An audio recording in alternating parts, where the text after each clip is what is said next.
been many things that have been done on behalf of Sojourner Truth, and I would say that there should be many more, but just think about it, what Battle Creek has done. There's a state highway right there named after Sojourner Truth. We've had a state holiday thanks to the work of several, including Mark Schauer, who did a great job of making sure that she was recognized every year. November 26th is Sojourner Truth Day. Of all the famous people in Battle Creek, she's the only one that's been on a postage stamp. That's true, that's true. But of course, we also have this monument here today that is the biggest Sojourner Truth monument, and I would say the best, representing her life and legacy.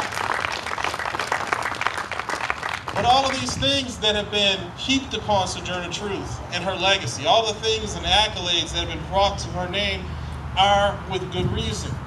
It's not because of the novelty that she lived here, it's because of what she stood for. We worked really hard to make sure that when this monument was placed here, that it was not just a piece of art that was celebrating a person, but it was a tribute to her life's work and legacy and the ongoing commitment of this community to continue the qualities and the causes that she stood for.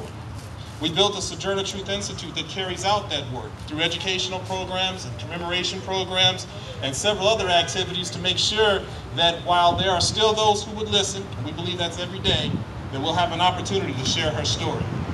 So what happens next after all of these things? Well, I'll tell you, we have plenty of great ideas. And a large amount of it is dependent on what you want and what you can do. But here's a few things. We believe that every young person who lives in this community, every single person, before they graduate, must know and must have it within them the story of Sojourner Truth, and they'll be able to articulate it and let everybody else know that I am here standing up for her as well. Every young person must know that. She lived here.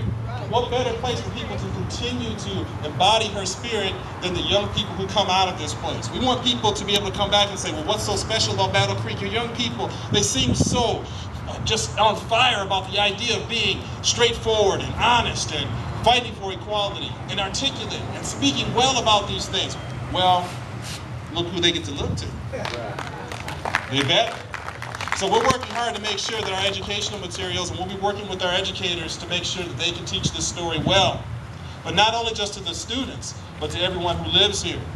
I see every time when I drive past this monument, I see that there's lots of people, they still drive by and they still don't know who she is. I know, but they don't. So we need to do a much better job. Imagine in the not too distant future that you'll be able to have an audio tour.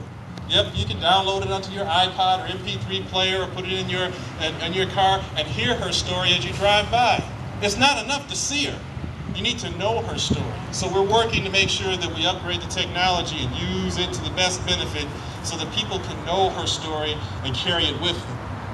We're making sure that we continue to ask the questions that she would ask through the What Would Sojourner Say essay contest that we have every year. We want people to continue to think about what she would think about and carry forward her life's legacy. And we also want to make sure that everyone has an opportunity to continue to be able to contribute to her causes and make this promise that her story will continue long, long after we are gone. This monument's going to be here, well, I've been told, barring a nuclear war, it's still going to be here for many, many hundreds of years. And our job is to make sure that people understand why. So I say, not just for now, are you ready for truth, but are you ready for what's coming next? Are you? We're going to need your help. We definitely are going to need your help. One of the things that Sojourner Truth said toward the end of her life is she said, I'm not going to die, I'm going home like a shooting star. And we believe for as long as people care about her causes, and for as long as her story is relevant and what she fought for is still true, that burning star will burn bright by the works of those who care, such as you who are here and the youth that are to come up after us. Thank you very much for being here, and God bless.